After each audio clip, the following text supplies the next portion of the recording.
بسم اللہ الرحمن الرحیم۔ السلام علیکم کلاس ہفتم کے طلباء و طالبات، کیسے ہیں آپ سب لوگ؟ باب صوم سیرت طیبہ کے ساتھ صفحہ نمبر 28 پر آج ہم آپ کی خدمت میں حاضر ہیں۔ سیرت طیبہ کا مطلب ہوتا ہے آپ صلی اللہ علیہ وسلم کی پاکیزہ زندگی۔ تو یہاں سے آگے کے جو اسباق ہیں چند ایک، اس میں آپ صلی اللہ علیہ وسلم کی زندگی کے چند اہم پہلوؤں کا اور واقعات کا تذکرہ کیا جائے گا۔ سب سے پہلے ہے تعارف۔ اللہ تعالیٰ نے انسانوں کی ہدایت کے لیے نبیوں اور رسولوں کو مبعوث فرمایا۔ ہر نبی کی زندگی دوسرے انسانوں کے لیے بہترین نمونہ ہوتی ہے۔ ہمارے نبی حضرت محمد صلی اللہ علیہ وسلم آخری نبی ہیں۔ اب قیامت تک کے لیے آپ صلی اللہ علیہ وسلم کی مبارک زندگی ہدایت حاصل کرنے کا واحد ذریعہ ہے۔ اس باب میں دین اسلام کی ترویج و اشاعت کی خاطر رسول اکرم صلی اللہ علیہ وسلم اور صحابہ کرام رضی اللہ تعالی عنہم کی ایثار و قربانی کی درخشاں مثالوں کا ذکر کیا گیا ہے۔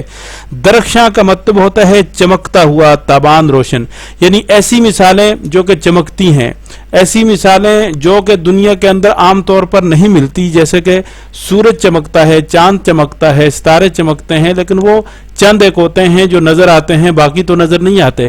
تو ایسی مثالیں بھی زندگی کے اندر بہت کم ملتی ہیں، آپ صلی اللہ علیہ وسلم کی ہی زندگی سے ملتی ہیں۔ فرمایا کہ سیرت طیبہ میں ان درخشاں مثالوں کا ذکر کیا گیا ہے اور سیرت طیبہ کے چند پہلوؤں پر روشنی ڈالی گئی ہے۔ نمبر 1، فتح مکہ۔ یہاں سے مکہ کس طرح فتح ہوا اس واقعے کا تذکرہ کیا جا رہا ہے۔ پہلا واقعہ، پس منظر، یعنی اس سارے واقعے کا بیک گراؤنڈ کیا ہے، وجہ کیا ہے، سبب کیا ہے، محرک کیا ہے۔ صلح حدیبیہ میں مسلمانوں اور قریش مکہ کے درمیان یہ طے پایا تھا کہ دونوں 10 سال تک جنگ نہیں کریں گے۔ یہ صلح حدیبیہ کا سبق آپ نے پچھلے سال 6 کلاس میں اسلامیات کی کتاب میں پڑھا ہوگا، اگر آپ کو یاد ہو تو وہاں ان شرائط کا تذکرہ تھا۔ عرب قبائل جس فریق کے ساتھ ملنا چاہیں مل جائیں۔ قبیلہ بنو خزاعہ مسلمانوں کا حلیف بن گیا۔ حلیف کا مطلب دوست، جبکہ بنو بکر نے قریش مکہ کے ساتھ معاہدہ کر لیا۔ بنو بکر قریش مکہ کے حلیف بن گئے، بنو خزاعہ مسلمانوں کے حلیف بن گئے۔ بنو خزاعہ اور بنو بکر یہ آپس میں حریف تھے، مخالف تھے۔ حلیف اور حریف یہ متضاد الفاظ ہیں۔ اچھا، پرانی دشمنی کی بنا پر بنو بکر نے بنو خزاعہ پر رات کی تاریکی میں حملہ کر دیا۔ بنو خزاعہ نے مجبوراً خانہ کعبہ میں پناہ لی، لیکن بنو بکر نے حرم میں داخل ہو کر بنو خزاعہ کا خون بہایا۔ قریش مکہ نے بنو بکر کا بھرپور ساتھ۔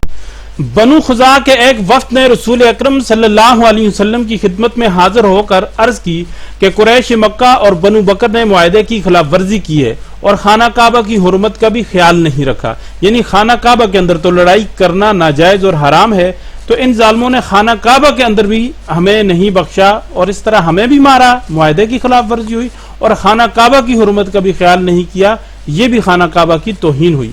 ہم آپ صلی اللہ علیہ وسلم کے حلیف ہیں، آپ صلی اللہ علیہ وسلم ہماری مدد کریں۔ نبی اکرم صلی اللہ علیہ وسلم نے حضرت زمرہ رضی اللہ تعالیٰ عنہ کو قریش مکہ کی طرف بھیجا اور درج ذیل 3 شرائط پیش کی کہ ان میں سے کسی ایک کو اختیار کر لیں تاکہ اتمام حجت ہو جائے۔ نمبر 1، بنو خزاعہ کے مقتولین کا خون بہا ادا کریں۔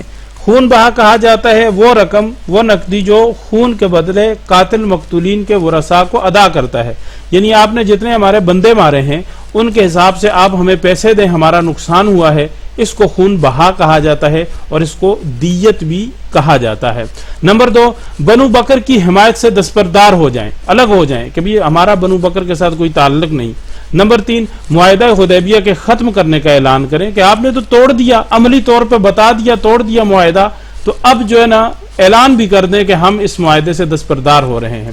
قریش مکہ نے جلد بازی کا مظاہرہ کرتے ہوئے تیسری شرط قبول کر دی، یعنی معاہدہ حدیبیہ ختم کرنے کا اعلان کر دیا۔ جلد ہی قریش کو اپنی بدعہدی کا احساس ہو گیا، یعنی انہیں پتہ چل گیا کہ ہم وعدہ توڑ بیٹھے ہیں۔ انہوں نے ابو سفیان کو اپنا نمائندہ بنا کر مدینہ منورہ بھیجا تاکہ حدیبیہ کے معاہدے کی پھر سے تجدید کریں۔ ابو سفیان رسول اللہ صلی اللہ علیہ وسلم کی خدمت میں حاضر ہوا۔ آپ صلی اللہ علیہ وسلم نے اسے کوئی جواب نہ دیا۔ اس کے بعد وہ کئی اور صحابہ کرام رضی اللہ تعالی عنہم سے ملا، لیکن صلح کی تمام کوششوں میں ناکامیوں کے بعد ابو سفیان مکہ مکرمہ لوٹ گیا۔ اس نے بڑی کوشش کی، یہاں تو مختصر الفاظ میں لکھا ہے اس نے ایڑی چوٹی کا زور لگایا کہ کسی بھی طریقے سے صلح ہو جائے، لیکن وہ ناکام ہو گیا۔ اسلامی لشکر کی مکہ مکرمہ کی طرف پیش قدمی۔ رسول اکرم صلی اللہ علیہ وآلہ وسلم 10 رمضان المبارک 8 ہجری کو مکہ مکرمہ کی جانب روانہ ہوئے۔ آپ صلی اللہ علیہ وسلم کے ساتھ 10,000 صحابہ کرام رضی اللہ تعالی عنہم بھی تھے۔ حضرت عباس رضی اللہ تعالی عنہ جو ابھی تک مکہ مکرمہ میں مقیم تھے، اپنے اہل و عیال سمیت ہجرت کر کے مدینہ منورہ کی طرف آ رہے تھے۔ وہ مقام جحفہ میں رسول اکرم صلی اللہ علیہ وسلم کی خدمت میں حاضر ہوئے۔ نبی کریم صلی اللہ علیہ وسلم کی ہدایت کے مطابق انہوں نے اپنے اہل و عیال کو مدینہ منورہ بھیج دیا اور خود لشکر اسلام میں شامل ہو گئے۔ آپ صلی اللہ علیہ وسلم نے اپنا سفر جاری رکھا اور آپ صلی اللہ علیہ وسلم کا آخری پڑاؤ مرز زہران میں تھا۔ یہاں سے مکہ مکرمہ تھوڑے ہی فاصلے پر تھا۔ رسول اللہ صلی اللہ علیہ وسلم کے حکم سے تمام فوج نے الگ الگ جگہ آگ روشن کی۔ قریش مکہ کو لشکر اسلام کی روانگی کی اطلاع پہنچ چکی تھی۔ تحقیق کے لیے انہوں نے ابو سفیان بن حرب اور حکیم بن حزام اور بدیل بن ورقہ کو بھیجا۔ اس تجسس میں ان کا گزر مرز زہران میں ہوا۔ نبی اکرم صلی اللہ علیہ وسلم کے خیمہ کی حفاظت پر جو دستہ متعین تھا، انہوں نے ابو سفیان وغیرہ کو دیکھ لیا اور پکڑ کر رسول اللہ صلی اللہ علیہ وسلم کی خدمت میں لے گئے۔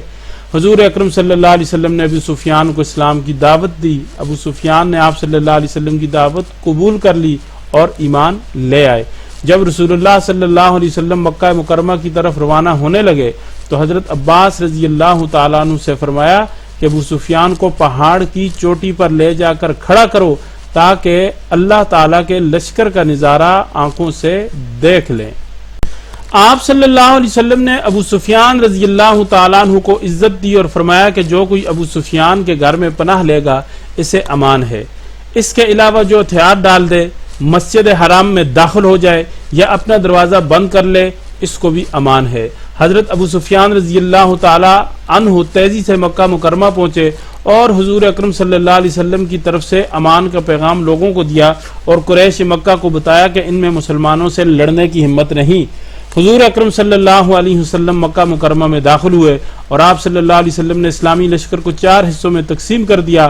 حضرت خالد بن ولید رضی اللہ تعالیٰ عنہ کے لشکر سے لڑنے کے لیے قریش کے کچھ نوجوان آئے جو معمولی سی جھڑپ میں قریباً 13 لاشیں چھوڑ کر بھاگ گئے، یعنی بندے آئے تھے، جس وقت ان کو مار پڑی 13 بندے ان کے قتل ہوئے تو باقی جو زندہ تھے وہ لاشیں بھی وہیں چھوڑ کے بھاگ گئے۔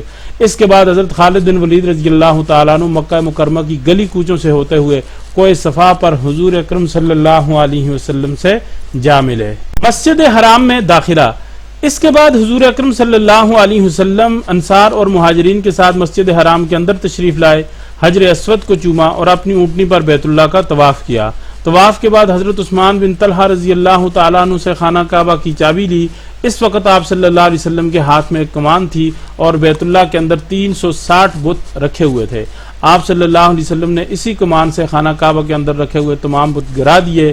آپ صلی اللہ علیہ وسلم بتوں کو ٹھوکر مارتے جاتے اور کہتے جاتے، جاء الحق وزهق الباطل ان الباطل كان زهوقا۔ حق آ گیا اور باطل مٹ گیا، بے شک باطل مٹنے ہی والا ہے۔ آپ صلی اللہ علیہ وسلم نے خانہ کعبہ کے اندر نماز ادا فرمائی اور باہر تشریف لائے۔ قریش مسجد حرام میں صفیں باندھے کھڑے تھے۔ آپ صلی اللہ علیہ وسلم نے اللہ تعالیٰ کی حمد و ثنا کے بعد قریش سے فرمایا، قریش کے لوگوں تمہارا کیا خیال ہے، میں تمہارے ساتھ کیسا سلوک کرنے والا ہوں؟ وہ بولے، اچھا آپ صلی اللہ علیہ وسلم شریف بھائی ہیں اور شریف بھائی کے صاحبزادے ہیں۔ آپ صلی اللہ علیہ وسلم نے فرمایا، تو میں تم سے وہی بات کہہ رہا ہوں جو حضرت یوسف علیہ السلام نے اپنے بھائیوں سے کہی تھی، آج تم پر کوئی سرزنش نہیں۔ سرزنش کا مطلب ہوتا ہے ملامت۔ جاؤ تم سب آزاد ہو، یعنی تم نے اتنے ظلم کیے، ہمیں مکہ مکرمہ سے ہجرت کرنے پر مجبور کیا، پھر تم بدر میں ہمارے خلاف آئے، پھر تم احد میں آئے اور ہمارے 70 لوگوں کو شہید کیا، پھر تم احزاب میں مدینہ منورہ کا آ کر تم نے گھیراؤ کیا، کتنے بڑے ظلم کیے تم نے، انفرادی بھی اجتماعی بھی۔ لیکن آپ صلی اللہ علیہ وسلم نے فرمایا جاؤ جاؤ آج تم سب کے سب آزاد ہو۔ اس موقع پر آپ صلی اللہ علیہ وسلم نے عفو درگزر سے کام لیتے ہوئے قریش مکہ کو معاف کر دیا اور خانہ کعبہ کو تمام بتوں سے پاک کر دیا۔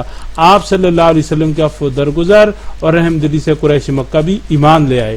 وہ لوگ جو کہ بدر میں مار کھا کے ایمان نہیں لے کے آئے تھے، وہ لوگ جو احد اور احزاب کے اندر جنگیں لڑ کے ایمان نہیں لے کے آئے تھے، بالآخر وہ لوگ آپ صلی اللہ علیہ وسلم کی رحم دلی کو دیکھ کر ایمان لے کے آئے۔ وہ لوگ جو آپ صلی اللہ علیہ وسلم کے ہاتھوں میں معجزات دیکھ کر ایمان نہیں لائے تھے، لیکن جب آپ صلی اللہ علیہ وسلم نے اپنے اخلاق کا انتہائی مظاہرہ کیا اور آپ صلی اللہ علیہ وسلم نے ان کو معاف فرما دیا، تو یہ سب کے سب لوگ ایمان لے کے آئے۔ اب آتے ہیں مشق کی طرف۔ تو مشق میں نمبر 1 تفصیلی جواب تحریر کریں۔ الف، فتح مکہ کا پس منظر اپنے الفاظ میں تحریر کریں۔ اس کا جواب آپ نے اپنے الفاظ میں تحریر کرنا ہے، اور فتح مکہ کا پس منظر پڑھنے کے لیے آپ ایک دفعہ پھر صفحہ نمبر 28 پہ جا سکتے ہیں، لیکن بعین ہی وہ پیراگراف نہیں تحریر کرنا ہے جو یہاں پر موجود ہے، بلکہ اپنے الفاظ میں آپ نے تحریر کرنا ہے کہ آپ نے اسے پڑھنے کے بعد اس سے کیا کچھ سیکھا، بس وہ آپ نے تحریر کرنا ہے۔ حضرت ابو سفیان رضی اللہ تعالیٰ عنہ کے بارے میں آپ کیا جانتے ہیں، بیان کریں۔ یہ کتاب میں چونکہ موجود نہیں ہے تو یہ میں آپ کو بتا دیتا ہوں۔ حضرت ابو سفیان رضی اللہ تعالیٰ عنہ اسلام لانے سے قبل مسلمانوں کے بڑے سخت دشمن تھے، یہاں تک کہ غزوہ بدر کا سبب بننے والا جو قافلہ ہے اس کے سربراہ وہ بھی ابو سفیان تھے۔ پھر غزوہ احد میں کفار کی کمان کرنے والے وہ بھی ابو سفیان تھے۔ غزوہ احد میں بہت سارے اتحادیوں کو لے کر مدینہ منورہ پر چڑھائی کرنے والے وہ بھی ابو سفیان تھے۔ اور جس وقت صلح حدیبیہ ٹوٹا تو کفار کی طرف سے ترجمان بن کر، نمائندہ اور سفیر بن کر مدینہ منورہ آنے والے وہ بھی ابو سفیان تھے۔ پھر فتح مکہ کے موقع پر آپ صلی اللہ علیہ وسلم کی دعوت کے اوپر یہ اسلام قبول کرنے والے بنے، اور جب اسلام قبول کر لیا تو پھر یہ صحابی بن گئے، اور پھر مرتے دم تک یہ صحابی ہی رہے۔ فتح مکہ کی مناسبت سے حضرت خالد بن ولید رضی اللہ تعالیٰ عنہ کے بارے میں ایک پیراگراف تحریر کریں۔ یہ کتاب میں موجود ہے، صفحہ نمبر 30 کے اوپر آپ یہ دیکھ رہے ہیں، یہاں سے لکھیں کہ آپ صلی اللہ علیہ وسلم نے اسلامی لشکر کو 4 حصوں میں تقسیم کر دیا، یہاں سے لیں اور پیراگراف کے آخر تک سے جا ملے یہاں تک اس کو لکھ لیں۔ دال، حضور اکرم صلی اللہ علیہ وسلم کا فتح مکہ کے موقع پر مسجد حرام میں داخل ہونے کا منظر اپنے الفاظ میں تحریر کر۔ اچھا، اس میں مسجد حرام میں داخلہ یہ یہاں پر موجود ہے صفحہ نمبر 30 پر، لیکن اس کو آپ نے اپنے الفاظ میں تحریر کرنا ہے، تھوڑا سا اس کو تبدیل کر کے، کہ آپ صلی اللہ علیہ وسلم صحابہ کرام کے ہمراہ مسجد حرام میں داخل ہوئے، آپ نے حجر اسود کو بوسہ دیا، اپنی اونٹنی پر آپ نے بیت اللہ کا طواف کیا، اور پھر خانہ کعبہ کی چابی طلب کی۔ آپ صلی اللہ علیہ وسلم کے ہاتھ میں ایک کمان تھی، اور آپ نے بیت اللہ کے اندر جو 360 بت تھے ان کو گرا کے باہر پھینک دیا، اور اس طریقے سے آپ نے بیت اللہ کے اندر جا کر نماز پڑھی۔ بس اتنا آپ جو ہے نا وہ معمولی سی تبدیلی کے ساتھ انہی الفاظ کو لکھ لیں۔ نمبر 2 مختصر جواب لکھیں۔